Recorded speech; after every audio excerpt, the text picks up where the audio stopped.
I've prepared a presentation on gastric polyps.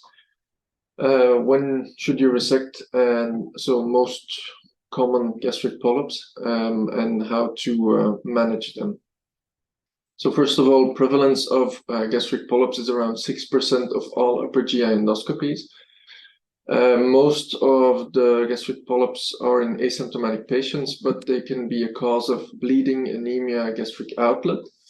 Most prevalent are the Fundic gland polyps, then we have the hyperplastic and then the adenomas. The malignant potential is actually the other way around. So the adenomas have the highest potential and the Fundic gland polyps the lowest. Morphology, we will assess them as we do with the colon polyps using the Paris classification.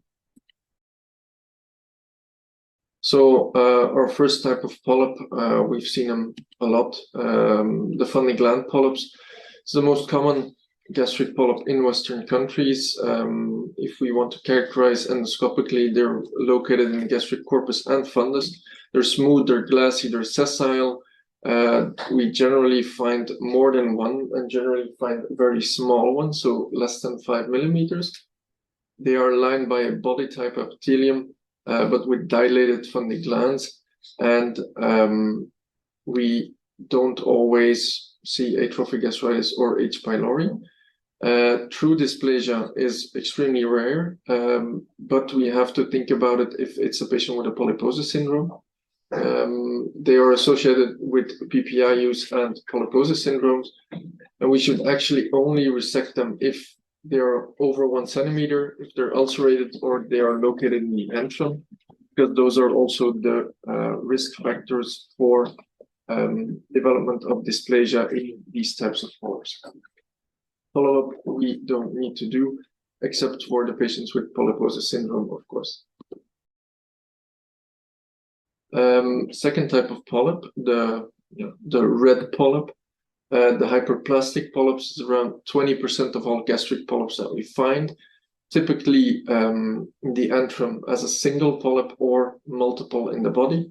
They're mostly smooth, dome-shaped, and very red, and they are usually also medium-sized, so in between 5 and 15 millimeters, but they can become larger as well. They're mostly associated with a chronic atrophic gastritis, H. pylori gastritis, or other types of gastritis, and also pernicious anemia. Dysplasia can be present in up to 1 in 5 hyperplastic polyps, and cancer can be found in up to 2%. With predictors, also pedunculated polyps, so mostly the bigger ones, and post-gastrectomy setting.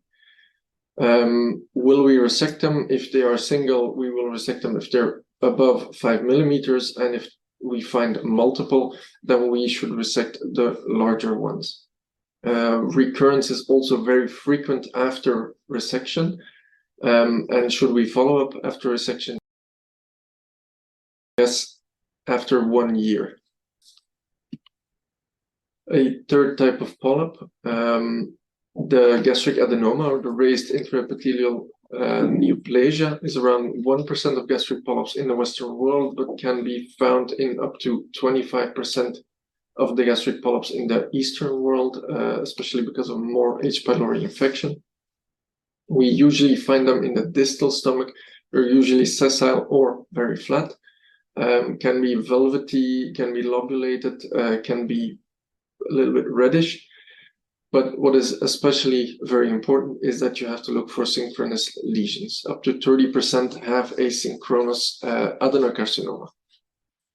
They are typically associated with chronic atrophic gastritis also, and the progression rate is very high. Up to 75%, almost 75% will develop cancer, and the risk is also increased with size of the polyp, the presence of a villus component, and presence of high-grade dysplasia.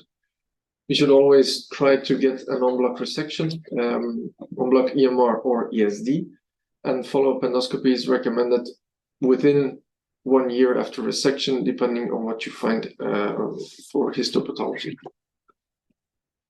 Another not so rare type of polyp that we can find, which can have a lot of different endoscopic appearances, are the nets. They're up to 2% of all gastric polyps. We have 3 different types. We mostly find type 1 and type 2, which are typically multiple small, often a glossy sessile lesion. They can have a depression or an ulceration, not always, and they can be found in fundus and body. The type 3 lesions are the ones with a high malignant potential, solitary, typically large, and can be found anywhere in the stomach.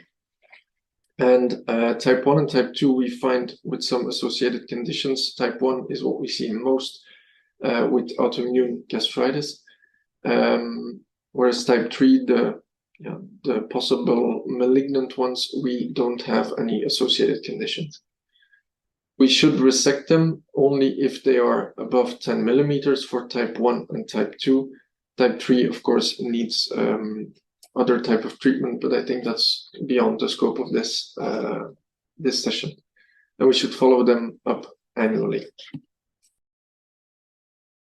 Now, to follow up, the BSG has proposed follow-up. Think adenoma, you have to do polypectomy if you can, and follow up yearly. The Fundic glands generally don't need any follow-up except for fat patients and hyperplastic. It depends on what you find after resection and if there is dysplasia present or not. So take home on gastric polyps. The protruded lesions, the sessile lesions, are not easily missed, but are generally the lower risk lesions where resection is usually possible endoscopically, but not often needed. Typical example are the Fundic gland polyps, but also the hyperplastic lesions. If there are more than 5, think of FAP, but it's especially the flat ones that are more easily missed, but are typically the higher risk lesions. They can be treated endoscopically or surgically, depending on the type of lesion that you find. What is very important is that you have to look for synchronous lesions, and the typical examples are adenomas and early adenocarcinoma. And also, of course, different types can coexist.